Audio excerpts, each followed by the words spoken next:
Good morning po sa lahat ng mga kadete nationwide from Luzon, Visayas, and Mindanao. Sa lahat po ng mga kadete na nagre-review right now, good luck po sa upcoming Criminologist Licensure Examination. Sa lahat din po ng mga instructors natin, magandang umaga po sa inyo. Sa lahat ng mga estudyante natin under the subject Specialized Crime Investigation with Legal Medicine, maraming salamat po sa pag-subscribe, pag-share, pag-like po sa mga videos po natin. Welcome din po ang mga baguhan, mga bagong subscribers natin, mga bagong estudyante po na tumatangkilik sa Bicuino. Mga kadete, this is episode 3 of the subject. Again, Specialized Crime Investigation with Legal Medicine. Pasensya na po na medyo natagalan po yung pag-upload po natin, knowing na napaka-hectic po talaga ang mga schedule ko right now. The reason that the uploads are too delayed, rason po niyan is because of a lot of things that I have to do, a lot of stuff that I have to accomplish. Okay, so in this episode, tapos na po tayo sa episode 1 and 2. Nag-stop po tayo sa Republic Act 11648, tsaka yung Republic Act 8353 about rape, at tsaka yung investigation about rape. So in this episode, pag-usapan natin una itong anti-hazing law. Pangalawa, pag-usapan natin yung sexual harassment. Pag-usapan din po natin yung bawal bastos law. Okay? Yung Safe Spaces Act. Okay? Now, without further ado, let's go to Republic Act 11053. Okay? Anti-hazing law po ang title nito. Anti-Hazing Act of 2018. Anti-Hazing Act of 2018 po. Pag may mga libro kayo dyan, sabi ko ha, kindly jot down notes, okay? So, Republic Act number 11053, huwag kalimutan mga kadete ha, Anti-Hazing Act po siya. Ito po ang batas na nag-amend sa original na anti-hazing law. Yung original anti-hazing law po natin is Republic Act 8049. Pero inamindahan po siya sa batas na 11053. Okay? Ano ba ang definition ng hazing under Republic Act 11053, yung bagong batas? Ang hazing po, tumutukoy po ito sa mga acts.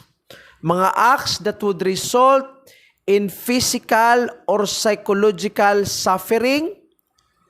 Pwedeng physical or psychological harm or injury inflicted. Sino ba ang makareceive ng physical or psychological harm? Itong bagong recruit, neophyte. Ibig sabihin ng neophyte, baguhan, or aplikante, or miyembro as part sa kanilang initiation right, or hindi initiation right, pero practice made as a prerequisite for admission. When you say made as a prerequisite requirement, when you say prerequisite, requirement siya para maging admitted siya, or requirement for continuing membership in a fraternity, pwedeng sorority, organization.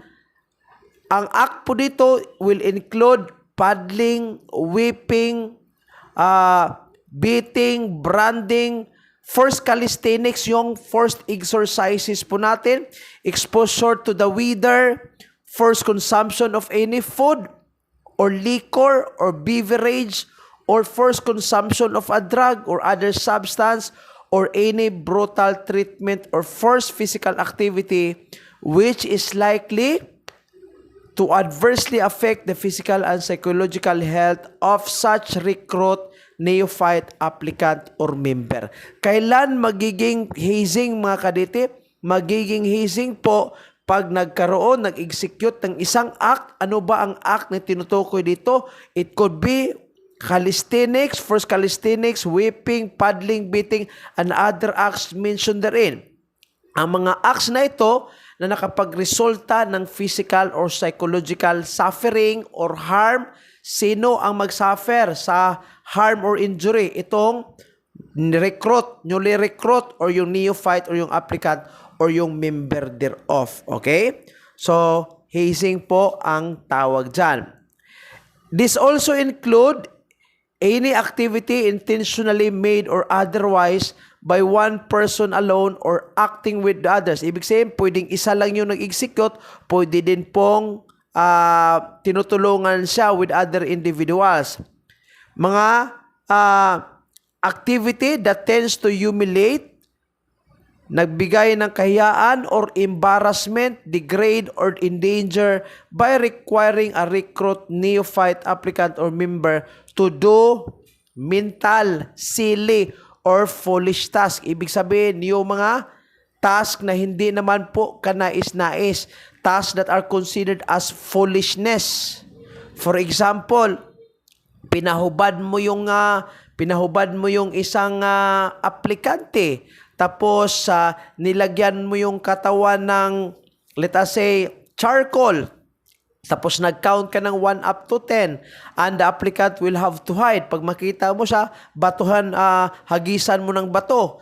That's foolishness. Or nung araw may tinatawag kaming catching a fish in the pond, but it is not actually a fish.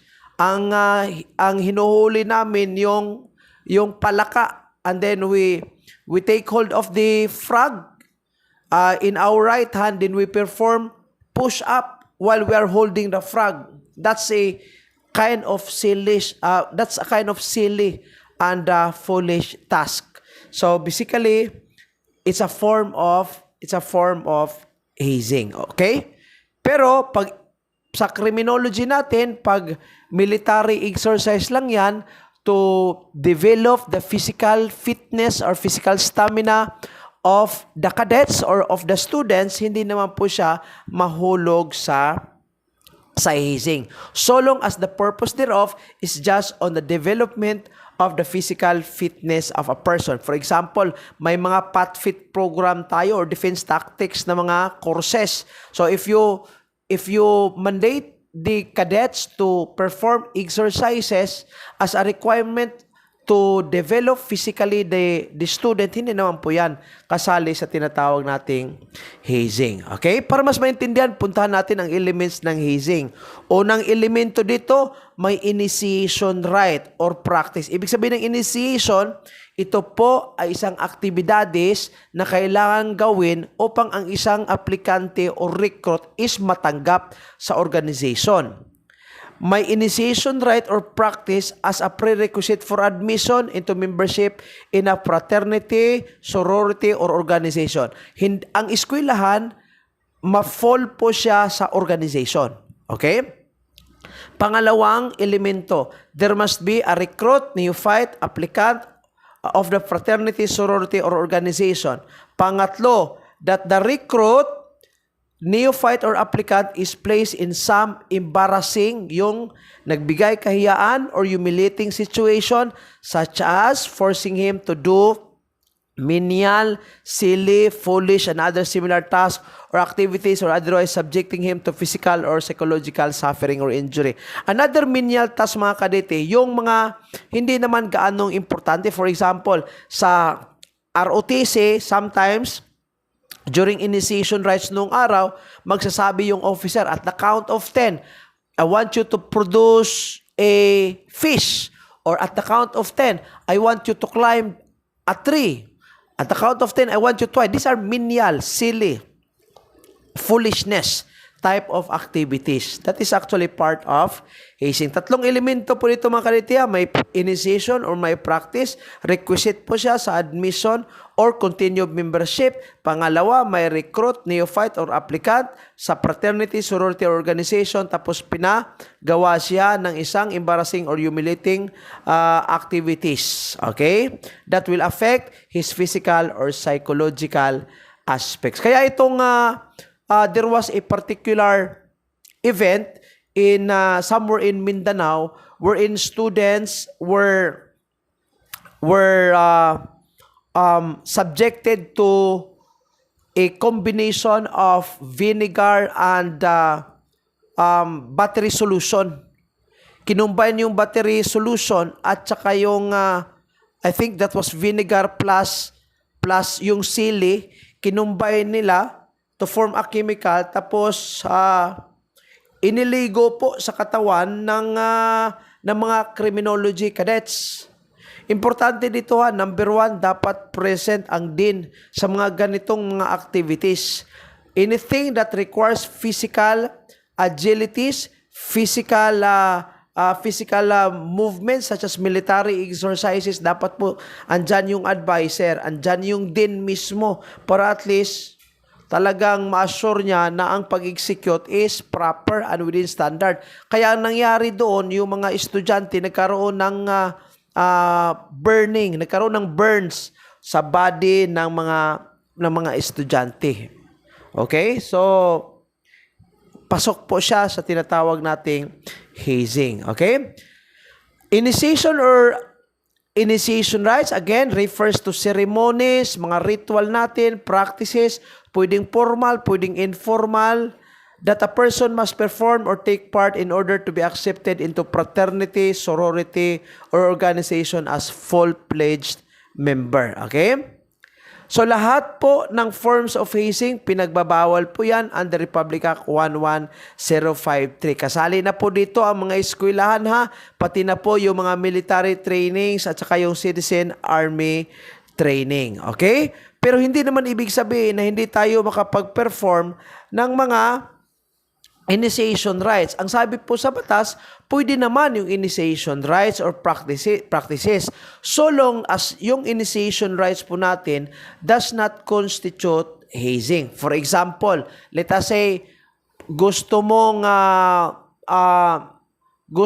na ang isang estudyante na enrollee makapag-memorize siya sa vision and mission as part of the initiation rites for him to become a full-fledged member of the criminology department. Tapos private naman yung setting. That's basically not part of hazing. Hindi naman yan nakapag-humiliate sa kanya. Okay? Again, pag hazing mga kadete ha, do not only focus on physical infliction against the body of the person. It does not only refer to whipping, it does not only refer to paddling, it does not only refer to beating, branding, forced calisthenics. Kasali dito ang pagpagawa ng isang gawain na ang gawain na yan is considered as menial, foolishness, or silly. Okay? So kahit na hindi po physical activities pero nagbigay ng kahihiyan as part of the initiation rites, pwedeng maisali po natin sa definition ng hazing. Okay? Again, pwede po ang eskwelahan makapagawa ng initiation rites so long as una, written application to conduct initiation rites shall be made to proper authorities of the school. Sino ba ang in-charge dito? Office of the Student Life. Okay, yung student services. Ano ang reglementary period? 7 days prior to the scheduled initiation rites. Pangalawa, the written application shall indicate, una, huwag kalimutan, ang lugar, ang petsa ng initiation rites, pati na po yun ang pangalan ng mga recruits, mga aplikante to be initiated, plus yung manner sa pag-conduct ng initiation rites. So doon naka-program lahat. Ano ang dapat gagawin sa una, sa pangalawa, sa pangatlo.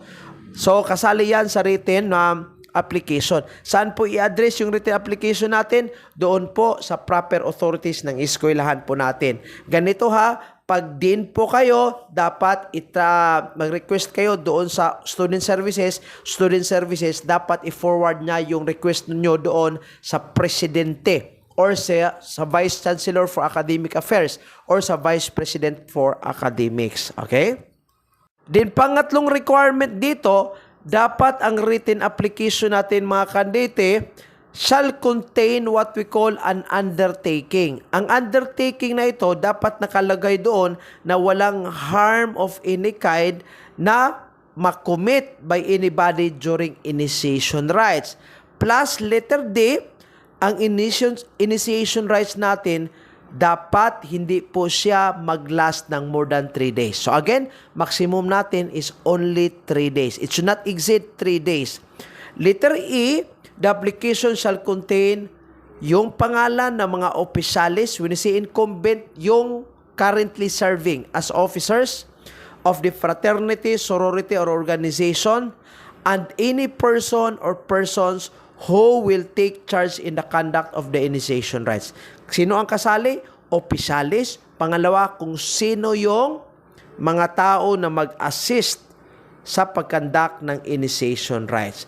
Under letter F, mga kadete, yung application po sa initiation, dapat nakanotaryo yan. Ang nakalagay dyan, under oath, with a declaration na na-post po ito, yung initiation na schedule, una sa bulletin board ng eskwelahan, pangalawa sa dalawang conspicuous places in the school. Ano ibig sabihin ng conspicuous places? Ito yung lugar na madaling makita. Yung lugar na crowded, madaling makita sa mga estudyante. Okay? Letter G, and last, the application shall be posted from the time of submission of the written notice to the school. Tapos, i-remove lang po yan, remove from its posting 3 days from the conduct, after the conduct of the initiation rites. Okay? 3 araw po after. Pag magtanong yung board examination, ilang araw i-remove yung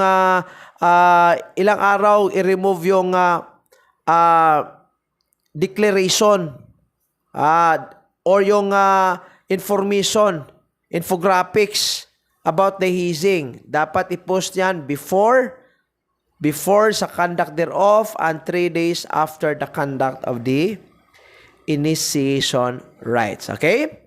As to the monitoring of initiation rites, ang head po ng eskwelahan or pwede yung dean, authorized representative siya.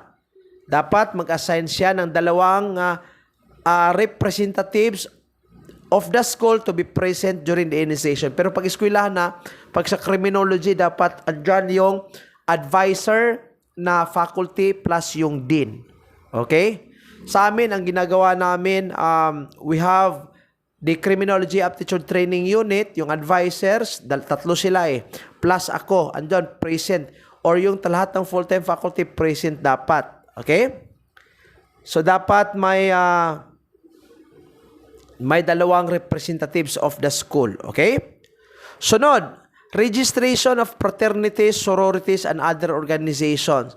Lahat po, under Republic Act 11053, lahat po ng mga fraternities na nag-exist, sororities, pati na yung mga organizations, otherwise not created or organized by the school, but has existing members who are students or plans to recruit students to be its members shall be required to register the proper school authorities before it conducts activities whether or off campus, including recruitment of members. Ibig sabihin nito, mga kadete, yung lahat ng mga organization, student organization inside the school, dapat nakapag-registered po lahat. Saan po ba sila makapag-registered? Makapag-registered sila doon sa student services. Okay, dapat naka-approve yan. Right? Requirement yan. Next, ito po this is something that might be new to the knowledge of some. Ang faculty advisor. Okay? Lahat po ng organization, whether it is a sorority, fraternity, criminology organization, dapat po as a condition to the grant of accreditation or registration, parte ng requirement dyan, dapat nakalagay yung pangalan ng mga respective faculty advisors na hindi dapat miyembro sa fraternity, sorority, or organization na inendorso. Ibig sabihin nito, napakasimple. So pag criminology organization yan, dapat ang advisor dyan should be somebody from the other course. Yun po ang sabi ng batas. Ang sabi dito, submit the name or names of the respective faculty advisors who must not be members of the respective fraternity or hindi po siya respective member sa organization. Okay? It should be somebody else. Or, let us say if it is a criminology organization, you have to get somebody na hindi po siya directly related sa organization na yan. The submission shall also include a written acceptance or consent on the part of the selected faculty advisor or advisors. Okay? Next. Sa community-based naman na mga fraternities, sororities, and organization, dapat po i-register siya sa mga barangay or municipality or sa syudad where they are primarily based. Okay? Upon registration sa lahat po ng community-based na fraternities, sororities, organization, they shall submit a comprehensive list of members, pati na yung mga opisyalis, na dapat po ina-update yan bawat taon from the date of registration. Yun po ang sabi ng batas. Okay?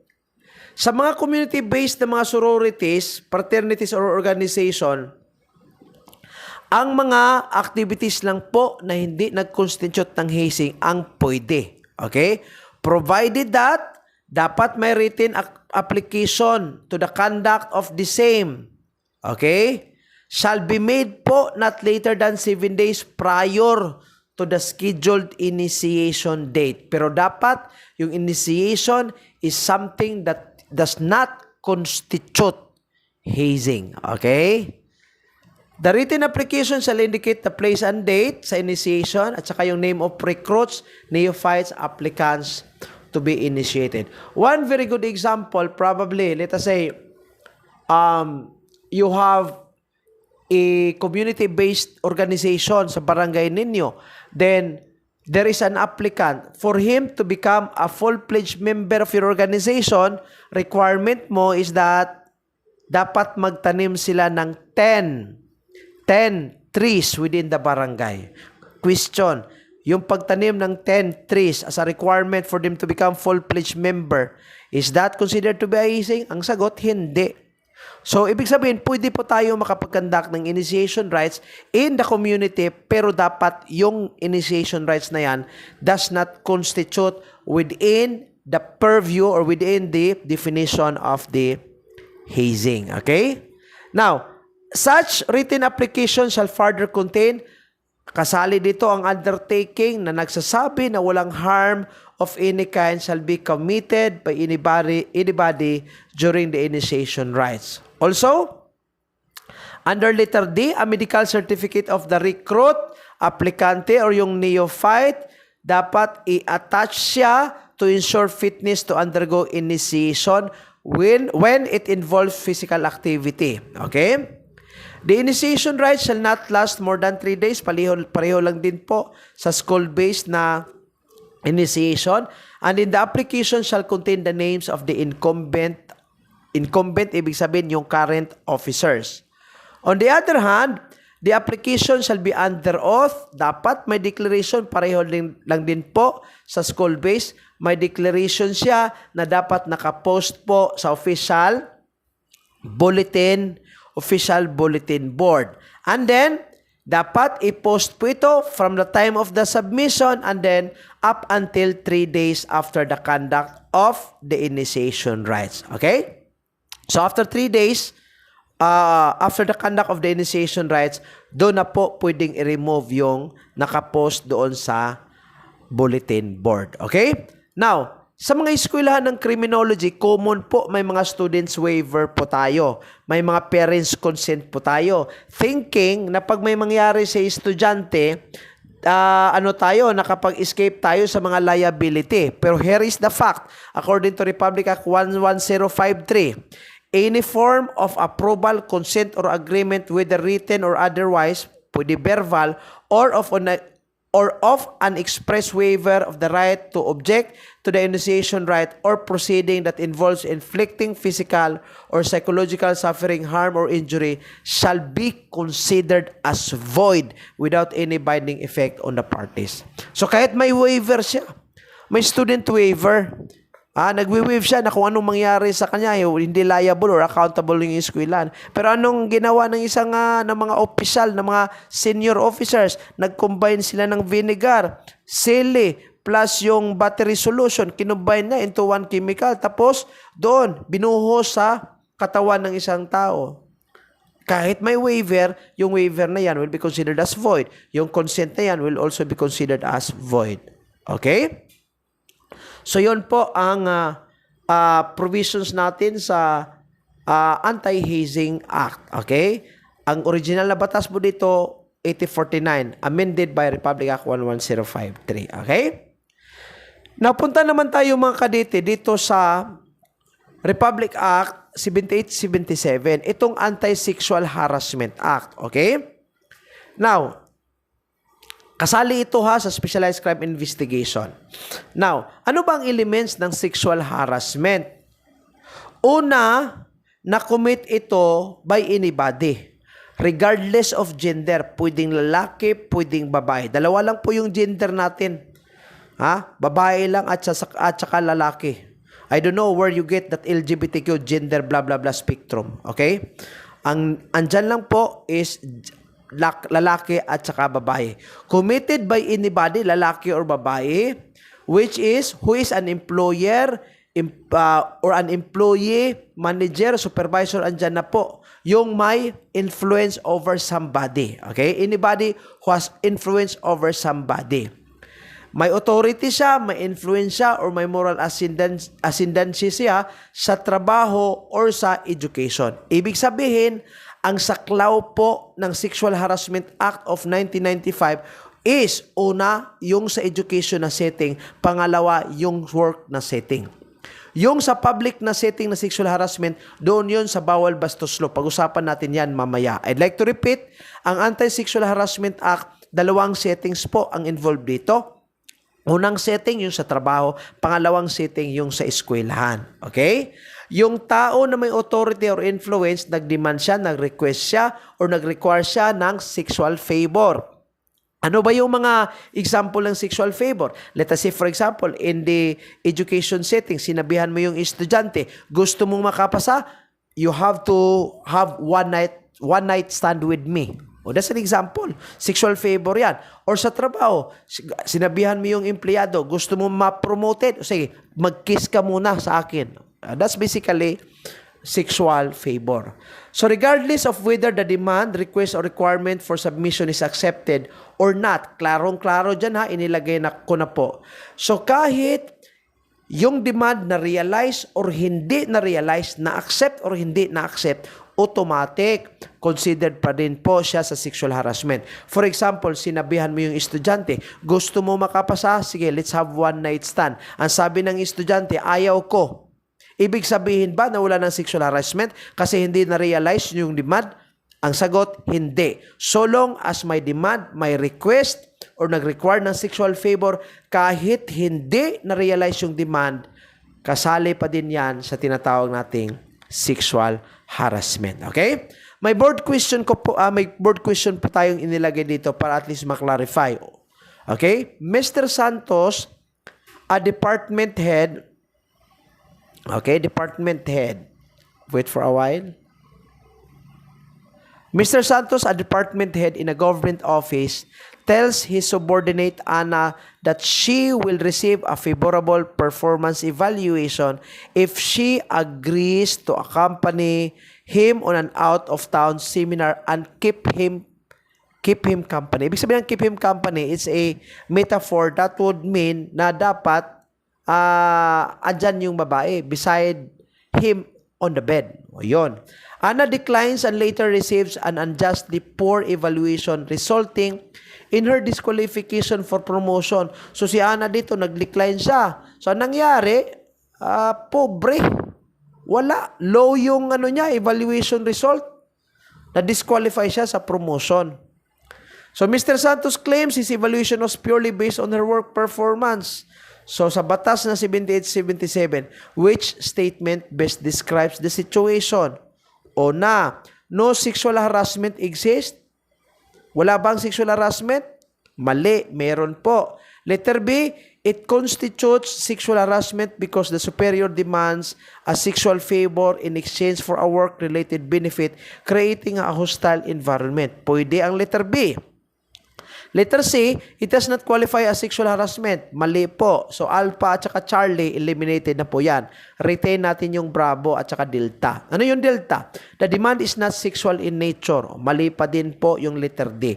So, tamang sagot natin dito is no other than letter B or Bravo. Again, kahit hindi na-accepta or hindi na-realize yung sexual favor, pasok pa din yan sa tinatawag nating sexual harassment. Pangalawang board question, mga kadete.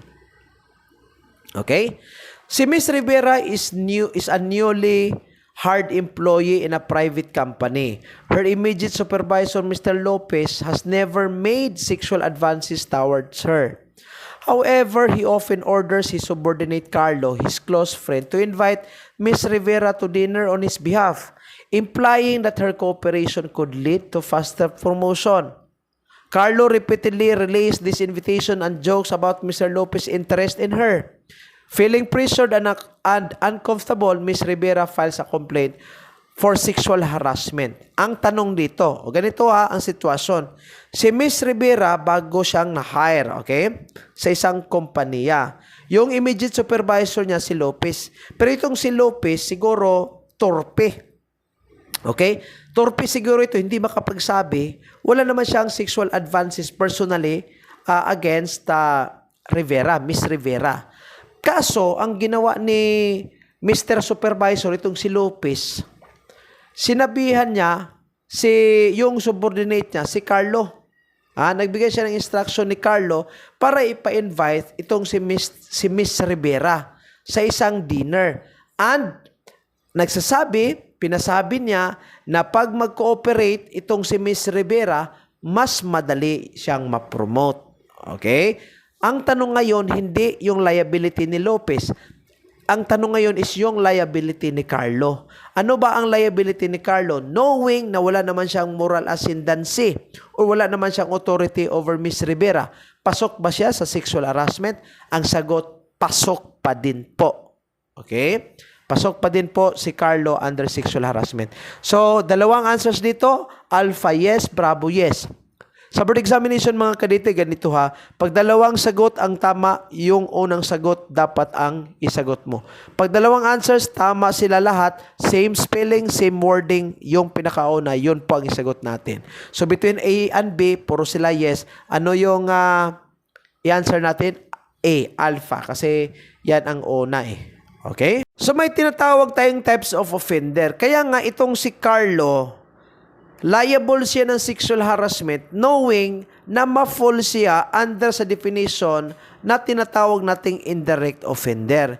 Sino ba itong indirect offender? Ito yung mga tao na nag-direct or nag-induce sa isang tao to commit any act of sexual harassment. Si Carlo, hindi naman po siya nag-direct or nag-induce, but rather, siya po ay liable ng sexual harassment kasi nga, he cooperated. Andyan nakalagay, who cooperates in the commission thereof.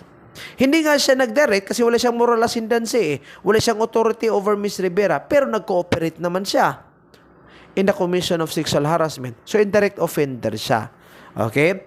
Yung direct offender naman, ito yung may moral ascendancy or may authority over another at work. Yung mga employer, employee, manager, supervisor, agent. Sir, yung employee, sir, kailan po magkaroon sila ng moral ascendancy or authority? O pag empleyado ka, tapos ikaw yung pinaka-luma dyan, ikaw yung pinakamatagal nagtatrabaho dyan. Of course, yung bagong heart would feel na may authority siya kasi mas senior siya kay Miss Rivera na bagong hard lang.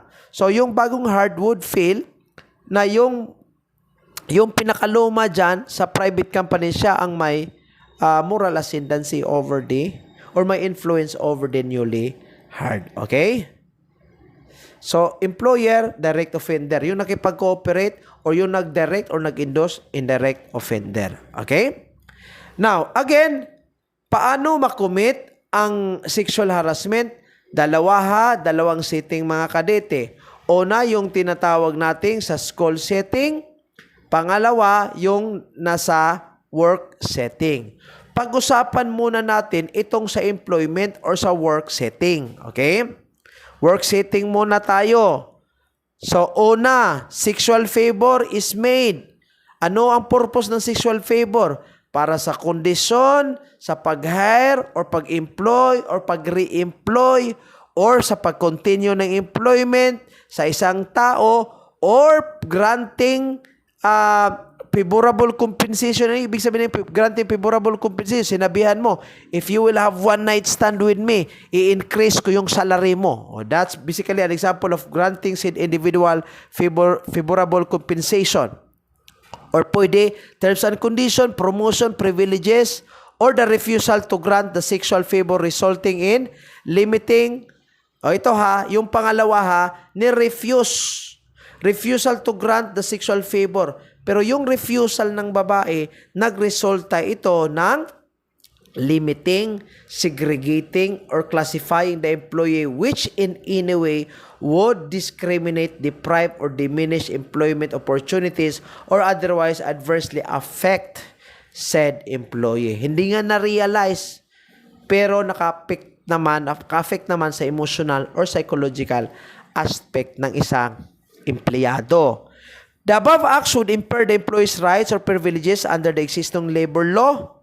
Ibig sabihin, hindi siya nag-give in sa favor. Ang nangyari, nawala yung karapatan niya, yung mga pribilehiyo niya. Instead of having sick leave, hindi na siya binigyan, pinayagan ng sick leave. O yan. That's one of the immoral acts. Actually, nangyari ito sa mga companies po natin sa Pilipinas. The above acts would result in an intimidating, hostile, or offensive environment for the employee. Okay? So, sunod. So, demand, request, requirement. Okay. Sabi ng Republic Act 7877. Okay? Also, Aquino versus Acosta. A mere casual buzz on the check is not sexual conduct or favor and does not fall within the purview of sexual harassment. Ano ang sabi? What do we mean by casual buzz? To make this slide more understandable. Ano ba ibig sabihin ng casual buzz? Okay? Ibig sabihin ng casual buzz, mere casual buzz, ito yung tinatawag nating light kiss. Light kiss ba? Given on the cheek as greeting or show of affection. Let us say, for example, biso-biso. Okay? I think that's the correct Tagalog term. Nagbiso-biso lang. Hindi po siya kasali sa purview ng sexual harassment. Ibig sabihin, hindi po siya pwedeng ma-term natin ng sexual harassment. Okay? Even if the offender has no authority to approve employment but made it appear that he did so in order to commit the prohibited acts of sexual harassment, then there may be a violation. Ano ibig sabihin dito? Wala siyang authority to approve the employment but he is pretending that he has. Pretentious ka lang, narcissistic ka, paipal ka, kahit wala ka namang authority, you made the new applicant think na ikaw yung paraan para maging accepted sila. Tapos sinabihan mo para maging accepted ka, gawa tayo ng one night stand. That's still sexual harassment. Okay? When demand is not necessary, hindi kailangang necessary yung demand. Even without verbal or written demands, actions, unspoken request for a sexual favor may still fall under sexual harassment. Nilagyan ko pa ng example mga kadete ha. Kahit walang demand, yung mga verbal action natin or yung sinulat natin na demands or yung mga actions, unspoken request, hindi naman sinasalita yung mga action. Pero yung actions unspoken would literally mean na may sexual favor na hinihingi, nako, pasok pa din yan sa sexual harassment. Example nito, inilagyan ko na po, holding and squeezing the victim's shoulders. Diba? That's an example of action unspoken request for sexual favor. You hold and then you squeeze the victim's shoulders, then running the suspect's fingers across her neck and tickling her ear. Nako, Brad, manyakis ka. Sexual harassment yan, Brad. That's an example of actions unspoken request. Okay? having inappropriate conversation with her, giving her money allegedly for school expenses with a promise of future privileges. Ay nako, di ba? So, inappropriate yung conversation. Binibigyan mo ng pera, sabi mo, pang-eskwelahan, no? O, pag empleyado ka, tapos working student yung nasa inyo, o ito, school fees mo para sa anak mo, okay? Tapos may future privileges ka pa if you will concede, yung ganyan. Making statements with unmistakable sexual overtone. Anong ibig sabihin ng unmistakable sexual? Ibig sabihin ng unmistakable, kang sure ka na may sexual overtone. Yung mode ng pag-deliver ng act or ng verbal or spoken word, may sexual overtone siya. For example, let us say, common sa Bisaya niya,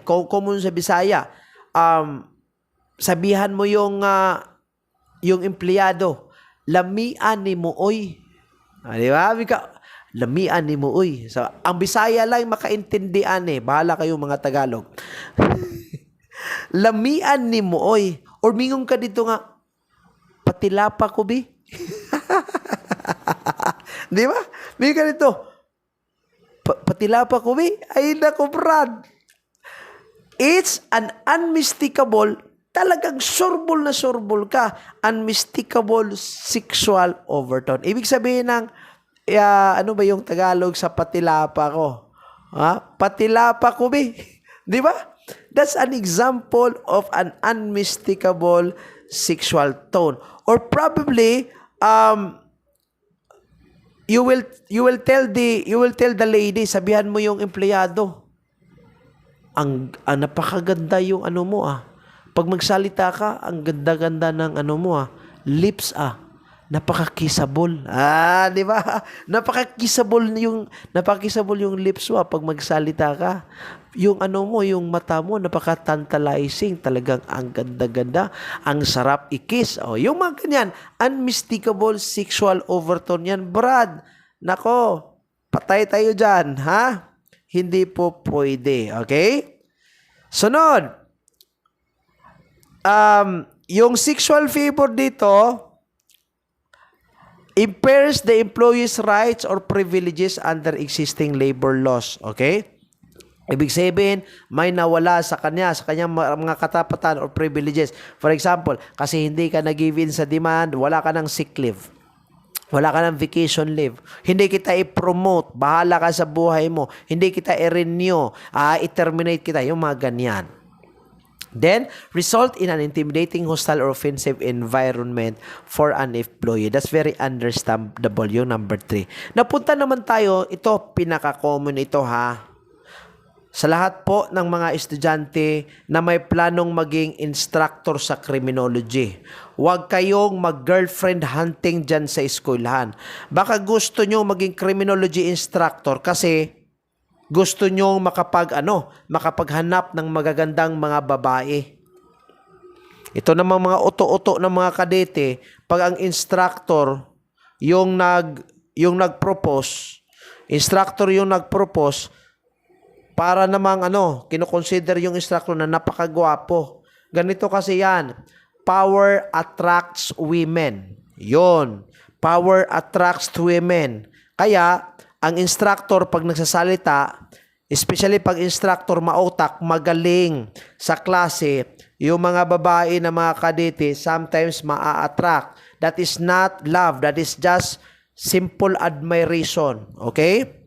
So, ito this will serve as a warning to everyone sa Sexual Harassment Act. Okay? Ang daming nangyayari dito, mga kadete. Dami. Instructor having affairs with... di na lang ako magsabi. But it happened. Okay? Dito tayo sa education setting or training environment. Ano ibig sabihin ng training environment? For example, TESDA. Okay, that's a training environment. Another example is nagtututor. Okay? Nagtututor ka. That's still a training environment. Or Nagpa-piano lessons. Still training environment yan. Against one who is under the care, custody, or supervision of the offender.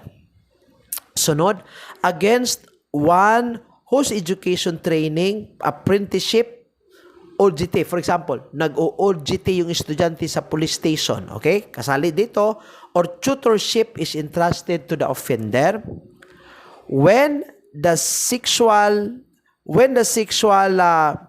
favor is made a condition to the giving of una para makapasa siya sa subject or para mabigyan siya ng honors at scholarships or payment of a stipend. Ano ba itong stipend? Ito yung allowance or salary.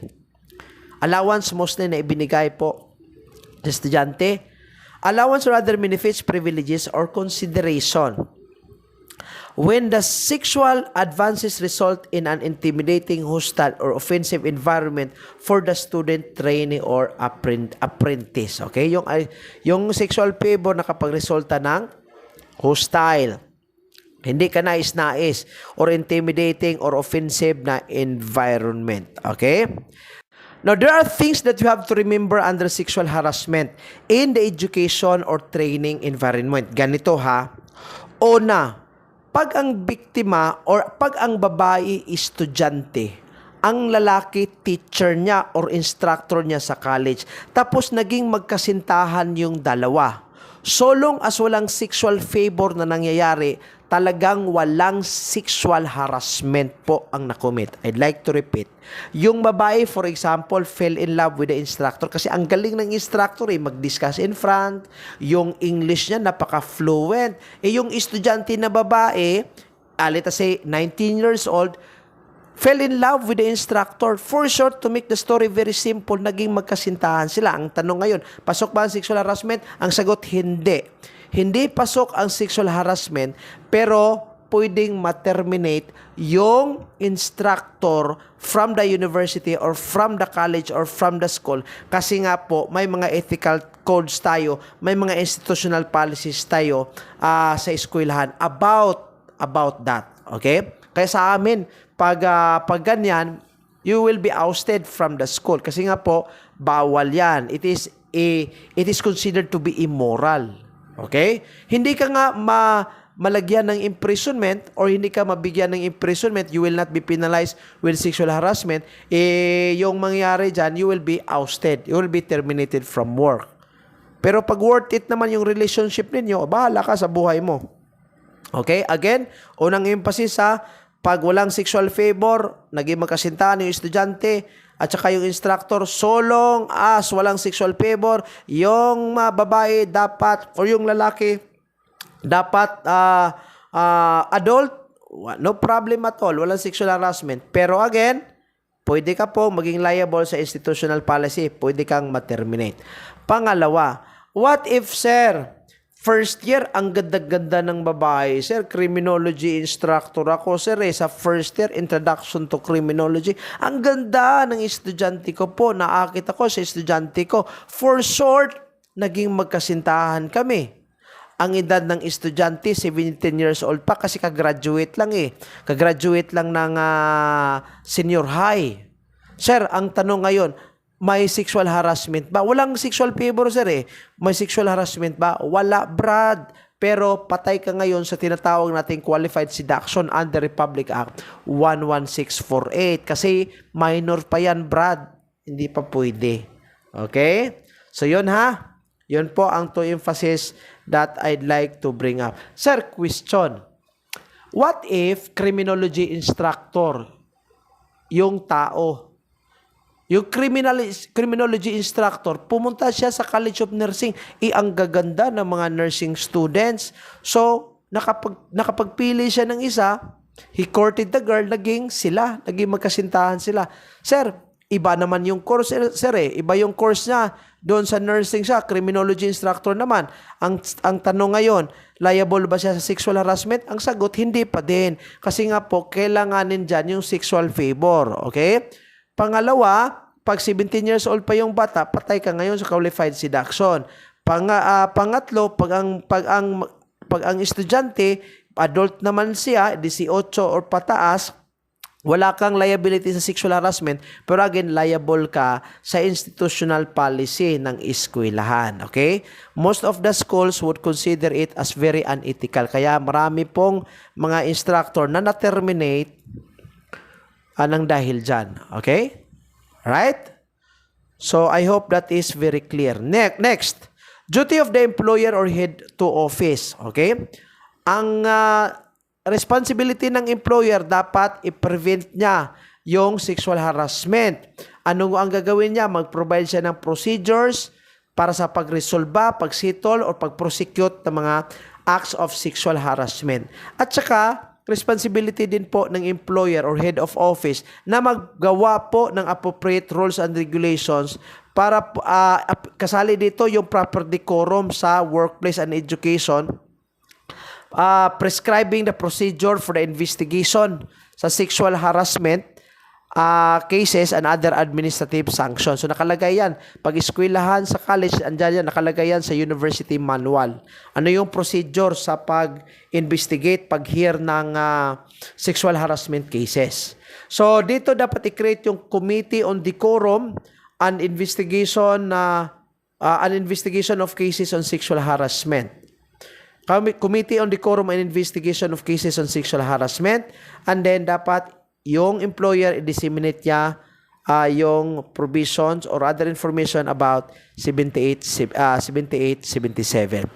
So yung Decorum and Investigation Committee sa eskwelahan or sa workplace, ito yung mga responsibility nila. Una, mag-conduct ng meetings, mag-conduct ng investigation, tapos sa work-related, it shall be composed of one representative from the management, isang representative sa union. Ang union dito, ito yung mga workers association or workers union. Then, the employees from the supervisory rank, one representative, and from the rank and file employees. When you say rank and files, ito yung mga, kung sa public, ito yung mga plantilla items. Ito yung mga regular. Okay? In case of the educational or training institution, yung committee shall be composed of one representative from the administration, one representative from the trainer, instructor, professors or coaches, and students or trainees as the case may be. Okay? So, mga kadete, ang prescription of crime natin of violation of the Republic Act 78-77, 3 years lang. Okay? Ibig sabihin, ng prescription of crime, makinig po, especially yung mga baguhan pa lang when you say prescription of crime, ito po yung ang allowable time para makapag-file tayo ng kaso. Pag nag-exceed po tayo sa allowable time, hindi na po pwedeng mag-file. Wala na pong criminal liability yung perpetrator. Example, sa sexual harassment, 3 years yung prescription. Ibig sabihin, pag nangyari yung krimen, year 2000, dapat makapag-file ka, hindi pa mag-exceed sa 2003. Okay? Nangyari ang krimen, 2000, makapag-file ka, bigyan ka ng batas ng 3 years para makapag-file. Pag hindi ka mag-file within 3 years, mag-file ka on 2004 na, ay hindi na. Wala nang criminal liability kasi 3 years lang yung prescription dyan. Okay? Next, ang bawal bastos law. Okay? Bawal bastos law, ito yung pinakalast mga kadete.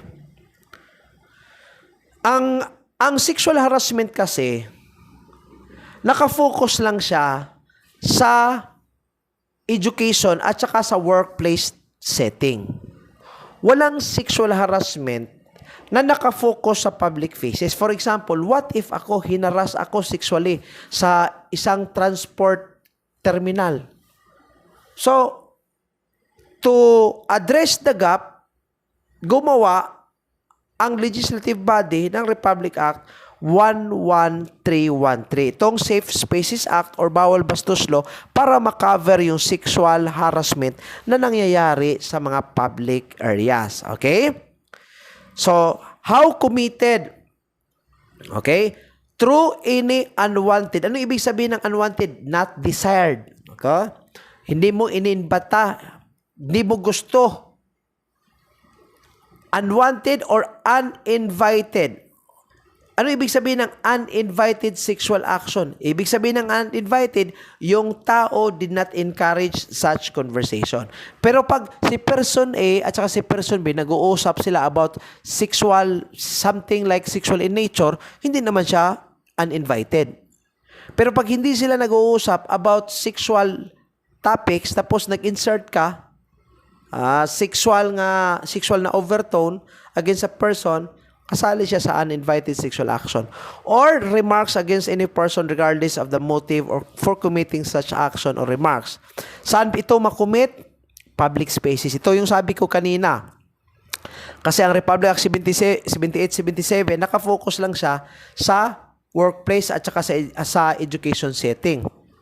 Kaya in-address yung gap, yung public spaces. Nakumit ito sa mga public spaces. Ano ba ito yung public spaces? Anything na ginagamit by the general public. Pwedeng streets, alleys, public parks, schools, buildings, malls, blah, blah, blah, blah, blah.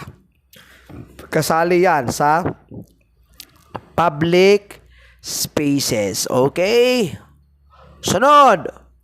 Forms of gender-based street and public spaces sexual harassment. Ito yung mga klaseng mga gender-based and public spaces type of sexual harassment. Una yung tinatawag nating catcalling. Ano ba itong catcalling? Yung nagwiwisol ka. Unwanted remarks directed towards a person commonly done in the form of nagwiwisol ka. Witwiw. Nagwiwitwiw ka. Wolf whistling and misogynistic, transphobic, homophobic, and sexual slur. Ano yung sabihin ng misogynistic? Ito yung mga strongly prejudiced against women. Like, sabihan mo yung babae, ay, ang sexy mo. Napaka-sexy mo. Right? Or, yung nangyari dito sa Negros Oriental, isang criminology student pumunta sa boulevard. May dalawang babae, napakaganda, kumain ng licking the ice cream. Makain ng ice cream. Itong criminology student, ang gara, sinabihan yung babae, Day, patilapa ko bi. O, yun. Patilapa ko. Patilapa daw. O, inaristo yung estudyante. Misogynistic yan. Or, ano ibig sabihin ng transphobic? Ito yung mga statements prejudice against transgender. Sa mga bayot, sinabihan mo yung bayot, lubton tikaron. Yung mga ganyan. Transphobic yan. Or homophobic. Ito yung ang transphobic, from the word trans, ito yung mga prejudice against transgender pala. Yung mga bayot, or yung mga tumboy na parang lalaki, nag-dress like a man or a woman. Ang transphobic, ito yung mga statement na nagbigay prejudice against mga transgender individuals. Ano yung transgender? Yung lalaki ka, tapos nagdamit babae ka na. Yung transgender yon. O sabihan mo yung transgender, lubton tika ron. Yun. That's an example of transphobic. Itong homophobic, ito yung mga statements na nakapagbigay prejudice against homosexual. Iba yung homosexual, iba yung although ang transgender homosexual sila, pero yung the way they dress, talagang they are adopting the style of the opposite gender. Okay?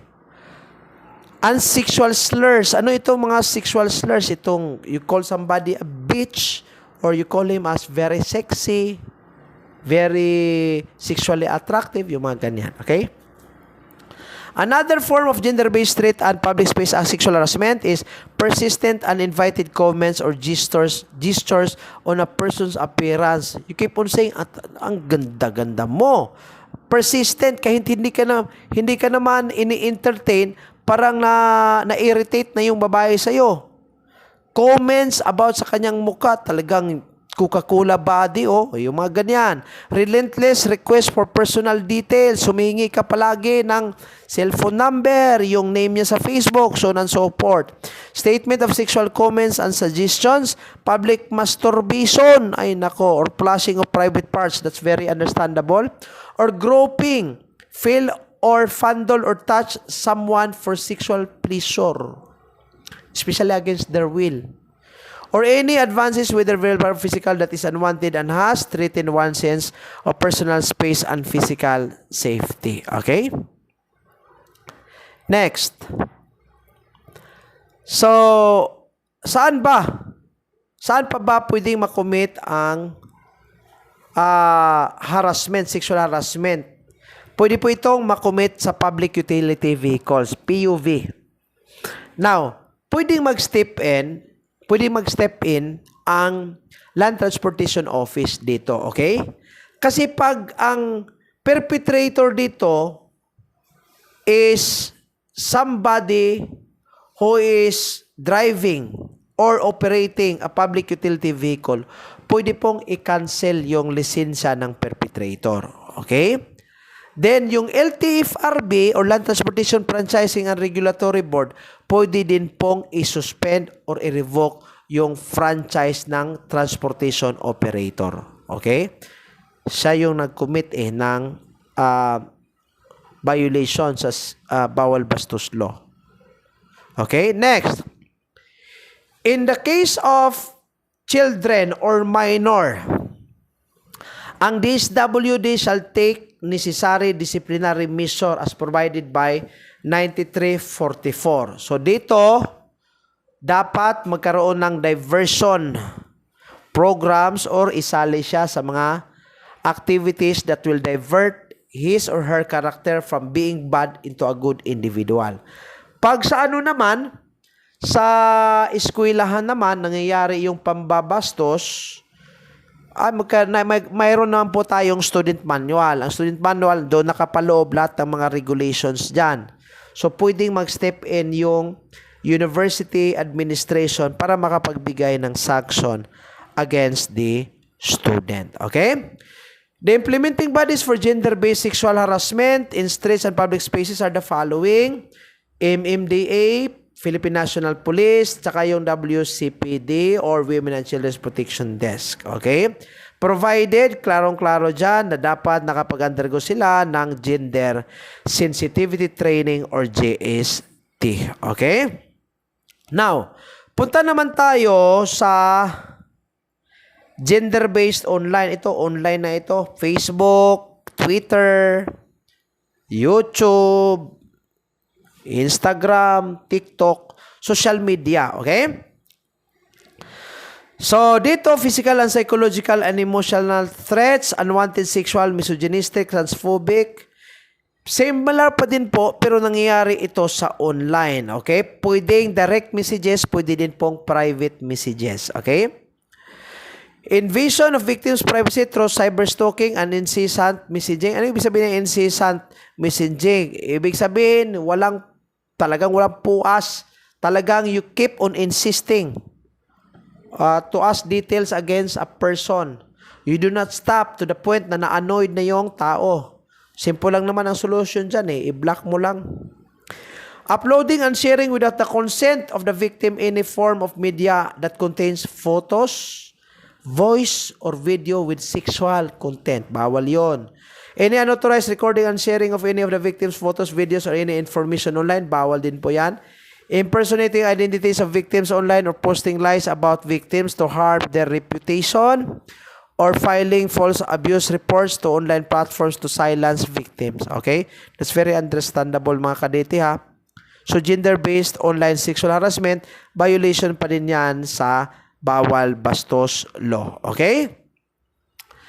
So, implementing bodies for gender-based online sexual harassment, natural kasi online ito, ang PNP Anti-Cybercrime Group ang may responsibility dyan. Okay?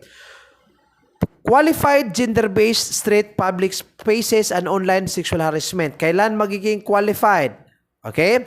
If the act takes place in a common carrier or POV, including but not limited to jeepneys, taxis, tricycles, or app-based transport network vehicle services where the perpetrator is, klarong-klaro, driver. Tapos yung offended party dyan, passenger. Sino yung nag-commit ng krimen? Yung driver mismo. Sino yung biktima? Yung passenger niya. Sinabihan niya yung biktima, "Miss, ang ganda-ganda mo. Pwede bang pakis?" O yun. Coca-Cola body mist yung mga ganyan. So, magiging qualified siya ha. Magiging qualified. Sunod, magiging qualified yung gender-based harassment pag ang offended party is una, minor, pangalawa, wala kang patawad, pati senior citizen, tinatarget mo, or PWD, or breastfeeding mother, or breastfeeding mother nursing her child. Okay? Sunod, magiging qualified din po pag ang offended party is diagnosed with mental problem. Then, magiging qualified din po pag ang perpetrator ay siyang mga members ng Uniformed Services, Philippine National Police, Armed Forces of the Philippines, kasali na dyan yung BFP, BJMP, so on and so forth. If the acts takes place in the premises of a government agency, for example, nasa City Hall, nasa provincial, offering frontline services to the public and the perpetrator is a government employee. Okay? Magiging qualified yung sexual harassment. Okay? Sunod, punta tayo dito sa gender-based sexual harassment in the workplace. Now, ganito, a very legitimate question. Sir, ano bang pinagkaiba ng bawal bastos law with Republic Act 7877 in as far as sexual harassment in the workplace is concerned? Ganito ha. As I mentioned kanina sa Republic Act 7877, kailanganin yung una, power, authority, or influence over the victim. Pangalawa, kailanganin yung tinatawag nating sexual favor para maging qualified siya doon sa tinatawag nating sexual harassment under 7877. Pero sa bawal bastos law, ganito lang, ang isummarize ko lang po. Pag ang isang tao, kahit walang influence, kahit walang authority siya, kahit level, of the same level silang dalawa, so long as nagkaroon ng unwelcome sexual advances, requests or demands or for sexual favors, automatic pasok ka ngayon sa violation under the bawal bastos law. I'd like to repeat. Doon sa 7877, it requires that there has to be authority, influence over the victim. Kailangan din po ang sexual favor doon. Okay? Sexual favor related to the job or related to academic benefits pag nasa education setting.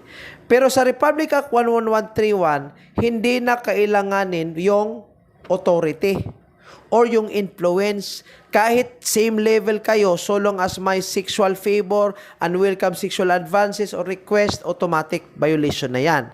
Pangalawa, yung sa 1131, okay, yung sa 1131, hindi kailanganin yung sexual favor as a requirement. Sa 7877, kailanganin yung sexual favor para mapasok sa sexual harassment. Pero dito, kahit walang sexual favor, so long as may mga gestures, remarks, or advances na sexual, pasok ngayon sa violation sa bawal bastos law. Okay? I hope naintindihan mga kaditi ha. So, sinamarize ko na po ang Alpha, Bravo, at saka yung Charlie, okay? Sunod, lahat ng eskwelahan, kahit public or private, dapat mag-designate ng OIC to receive complaints regarding the violation of bawal bastos law. Dapat magkaroon ng CODI, Committee on Decorum and Investigation, para bigay ng investigation, magkaroon ng CODI manual about bawal bastos law. Okay? Liability of students, mga kadete, minor students who are found to have committed acts of gender-based sexual harassment, dapat may sanction sila ha, held liable for administrative sanction. Based yan doon sa manual or based yan sa student manual. Sino ang mag-investigate? Ang Committee on Decorum and Investigation. Okay? Sunod, ang biktima po, dapat i-undergo siya ng psychological counseling. Lahat po ng babayarin dyan, lahat ng mga babayarin po sa counseling services, ang magbayad dyan, hindi yung biktima, but rather yung perpetrator mismo. Okay? Lastly, these are the penalties For prohibited acts, cursing, wolf whistling, catcalling, leering, intrusive gazing, taunting, unwanted invitations, misogynistic, transphobic, homophobic, sexist slurs, penalties po natin, unang violation po take note, unang violation 1,000 pesos fine, 12 hours of community service, patay ka ngayon. Magwawalis ka dyan sa community for 12 hours. And mandatory attendance to a gender sensitivity seminar. Okay? Pag nag-violate ka, pangalawang violation mo na, 6 to 10 days imprisonment. Nako! Or a fine of 3,000 pesos. Third violation, 30 days na yan, imprisonment. And a fine of 10,000 pesos. Okay? Yun po ang mga provisions natin mga kadete sa Bawal Bastos Law, sa Sexual Harassment Act, pati na yung sa Anti-Hazing Act. I hope I was able to contribute in your knowledge, in your preparation for the board examination. Maraming salamat. Good luck, good luck, good luck sa lahat po ng retake ng board examination. Huwag kalimutan, tiwala sa Diyos at tiwala sa sarili.